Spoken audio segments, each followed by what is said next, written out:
పాయసాన్నము కన్నను పాలకన్న, జున్ను గడ్డల కన్నను వెన్న కన్నా, కమ్మనైనట్టి నా భాష అమ్మ భాష, తేనె విరజిమ్ము నా భాష తెలుగు భాష. నమస్కారం, పద్యపరిమళం ఛానల్కి స్వాగతం. మిత్రులారా, కవిత్రయ విరచితమైన ఆదికావ్యం పంచమ వేదముగా ప్రసిద్ధికెక్కిన 18 పర్వాలతో కూడిన ఆంధ్ర మహాభారతమును వరుస క్రమంలో తెలుసుకునే ప్రయత్నంలో భాగంగా ఇంతకు ముందు వీడియోకు కొనసాగింపుగా ఈ వీడియో చేస్తున్నాను. మహాభారతమును వీడియోల రూపంలో అందించుటకు ఆర్థిక సహాయమును అందించిన శ్రీమతి శ్రీ కదిరె వైజయంతి విక్రమ్ రెడ్డి గారులకు కృతజ్ఞతాభివందనములు. నా సాహితీ ప్రస్థానంలో నాకు ఆర్థికంగా హార్దికంగా సహకరిస్తున్న మిత్రులందరికీ ప్రత్యేక కృతజ్ఞతలు. కమ్మనిలతాంతములకు మునసివత్సు మధుపం ములసుగీత నినదం ములెసగెన్, చూతం ములల సత్కిసలయం ముల సుగంధి ముకుళం ములను నానుచుముదం మునర్, వాచాలం ములగు కోకిలకులం ములరవం మధురం మగుచువించన్, అనిశం సుమనోభారం ములన శోక నికరం ములును చంపకచయం ములును కింశుకవనం ములును నొప్పెన్. సువాసన గల పూలకు మూగిన తుమ్మెదల ఝంకారం అతిశయించింది. మామిడి చిగుళ్లను మొగ్గలను తింటూ సంతోషంతో కూసే కోయిల గుంపుల కూతలు మనోహరంగా వినిపించాయి. అశోకాలు, సంపెంగలు, మోదుగులు బాగా పూసినాయి. చందన తమాలతరులందున్ అగరు ద్రుమములందు కదళీవనములందు లవలీ మాకంద తరుషండములయందున్ అనిమీలదరవింద సరసీవనములందు వనరాజీ కందళిత పుష్పమకరంద రసముందగులుచుందనుపు సౌరభమునుంది జనచిత్తానందముగా ప్రోషితులడెందములలందురగా మందమలయానిల మమందగతి వీచెన్, మందమలయానిల మమందగతి వీచెన్. మంచి గంధపు చెట్ల, తమాలపు చెట్ల, అగరు చెట్ల, అరటి తోటల, లవలీ తీగల, తీయ మామిడి చెట్ల సమూహాలలో, పూచిన తామర కొలనులలో వికసించిన పూలలోని తేనె మీద పాకుతూ చల్లదనాన్ని, సువాసనను పొంది ప్రజల మనస్సుకు ఆనందం కలిగేటట్లు, దేశాంతరంలో ఉన్న వాళ్ల మనస్సులు దుఃఖించేటట్లు మందమారుతం అధికంగా వీచింది. ఇట్లు సర్వభూత సమోహనంబైన వసంత సమయంబునన్ పాండురాజు మదన సమోహన మార్గణ బందీకృత మానసుండై మద్రరాజపుత్రిదైన మనోహరాకృతి యందు మనంబు నిలిపియున్నంతన్ ఒక్కనాడు కుంతీదేవి బ్రాహ్మణ భోజనంబు సేయించుచుండి మాద్రీ రక్షణంబునందేమరియున్న యవసరంబున, చారు సువర్ణహాసి నవ చంపక భూషయు సింధువార ముక్తారమణీయమున్ వకుళదామ వతంసయునై అపూర్వ శృంగార విలాసలీల ఎసగన్, తన ముందటనున్న మాద్రిన్ అంబురుహనేత్రజూచి కురుపుంగవుడంగజరాగమత్తుడై కిందము శాపముడెందమునందలపక శాప భయమునన్ మాద్రి కడున్ వందురి వారింపగా బలిమిన్ తత్సంభోగ సుఖ సమీహితుడయ్యన్. దానం చేసి విగత జీవుండైన పాండురాజుం కౌగిలించుకొని మాద్రి అరచుచున్న దాని ఆక్రందన ధ్వని విని వెరచి కుంతీదేవి కొడుకులున్ తానును పరతించి పతి అడుగులపైంబడి ఏడ్చుచున్న నిరింగి శతశృంగ నివాసులగు మునులెల్లం తెరలివచ్చి చూచి శోక విస్మయాకులిత చిత్తులైరి. అంత కుంతీదేవి మాద్రికిట్లనియే.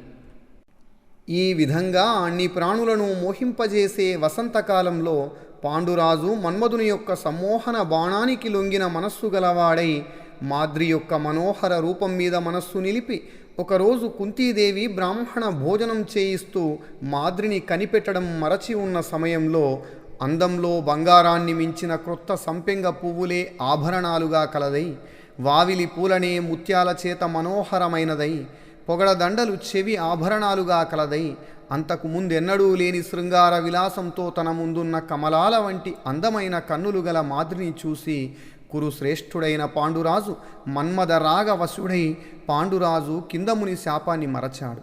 ఆ శాపం గుర్తున్న మాద్రి ఎంతో భయంతో దుఃఖంతో తనను వారిస్తున్నా బలత్కారంగా ఆమెతో సంభోగ సుఖాన్ని పొందగోరాడు. దానివలన ప్రాణాలు కోల్పోయిన ఆ పాండురాజును కౌగిలించుకొని మాద్రి అరుస్తూ ఉన్నది. దాని ఏడుపు సవ్వడి విని భయపడి కొడుకులతో సహా కుంతీదేవి వచ్చి భర్త పాదాల మీద పడి ఏడవసాగింది. ఆ సంగతి తెలుసుకొని శతశృంగంలో నివసిస్తున్న మునులంతా గుమిగూడి వచ్చి దుఃఖంతో ఆశ్చర్యంతో కలత చెందిన మనస్సు గలవారయ్యారు. అప్పుడు కుంతి మాద్రితో ఈ విధంగా అన్నది: నాకెడయిమ్ము లెమ్ము కురునాథు మనఃప్రియ ధర్మపత్ని నేనేకత మెట్టులుండుదు మహీపతి తోడనపోదు పుత్రులుంజే కొని పెన్పు నా పనుపు జేయుము నావుడు మాద్రి తద్దయున్ శోకపరీత చిత్తయగుచున్ పృథకిట్లనియన్ ప్రియంబునన్ శోకపరీత చిత్తయగుచున్ పృథకిట్లనియన్ ప్రియంబునన్.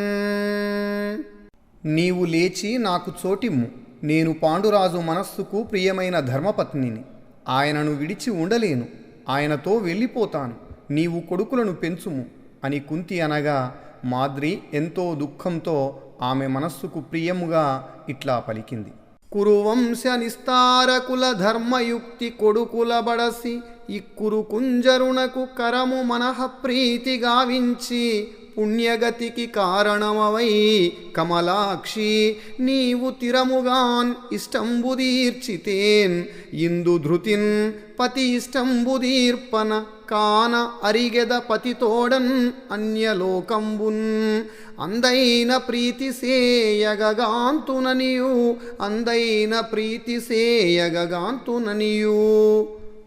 మరియు మృగశాప భయం బెరింగియు ఇట్లేమరిన అతి ప్రమత్తురాలను ఏ నిందుండి పుత్రుల రక్షింపనేర నన్ను వారింపవలవదు కొడుకుల నేమరక రక్షించునది అని చెప్పి కుంతీదేవి వీడుకొని ముని సహస్రంబునకు మ్రొక్కి మద్రరాజపుత్రి పతితోడన చితారూఢయై అగ్ని శిఖలన్ అపగత ప్రాణయయ్యన్. అంత అయ్యిరువుర అంగంబులు సంగ్రహించుకొని మహామునులు కుంతీదేవిన్ కొడుకులనూరార్చి ధరణీ రాజ్య విభూతియు పరిజనులను బాంధవులను ప్రజ విడిచి తపశ్చరణ తపస్సుల తనకున్ శరణంబని నమ్మి పాండు జనపతి నిమ్మిన్ కొడుకుల నిందరకిల్లడయిడి పరలోకమున కరిగెన్ ఎడసేయక ఇప్పుడ వీరల కురు వృద్ధుల కడకుంగొనిపోవలయు గజపురమునకున్. కుంతీదేవి, నీవు కురువంశాన్ని తరింపజేసే కొడుకులను ధర్మ మార్గంలో కని ఈ కురుశ్రేష్ఠుడైన పాండురాజుకు మిక్కిలి సంతోషం కలిగించి పుణ్యలోకం పొందడానికి కారణమయ్యావు. శాశ్వతంగా ఆయన కోరిక తీర్చావు. నేను ఈ లోకంలో భర్త కోరిక తీర్చనే లేదు. అందువలన పరలోకంలోనైనా తీర్చడానికి ఆయన వెంట వెళ్తాను. మృగశాపం వలన కలిగే భయం తెలిసి కూడా ఈ విధంగా జాగ్రత్త లేనిదాన్ని అయినాను నేను. ఇక్కడ ఉండి కొడుకులను కాపాడలేను. నన్ను అడ్డుకోవద్దు. జాగ్రత్తతో నీవే కొడుకులను కాపాడుము అని కుంతీదేవికి చెప్పి 1000 మంది మహర్షులకు మ్రొక్కి భర్త శవంతో పాటు తాను కూడా చితి ఎక్కి మంటలలో మాద్రి ప్రాణాలు వదిలింది. తరువాత మహామునులు మాద్రి పాండురాజుల అస్థి సంచయనం చేసి కుంతీదేవిని ఆమె కొడుకులను ఓదార్చి పాండురాజు రాజ్య సంపదను సేవకులను చుట్టాలను ప్రజలను వదలి తపస్సు చేసే ఋషులు మాత్రమే తనకు దిక్కని నమ్మి నిశ్చింతగా కొడుకులను మన అందరికీ అప్పగించి స్వర్గానికి వెళ్ళాడు. మనం ఆలస్యం చేయకుండా ఇప్పుడే ఈ పాండవులను హస్తినాపురంలో కురువంశంలోని పెద్దల దగ్గరకు తీసుకొని పోవాలి. మిత్రులారా, ఈ వీడియో కనుక మీకు నచ్చినట్లయితే లైక్ చేయండి, షేర్ చేయండి, మీ యొక్క అభిప్రాయంను కామెంట్ బాక్స్లో తెలియజేయండి. వీడియో వీక్షించిన మిత్రులందరికీ ధన్యవాదములు.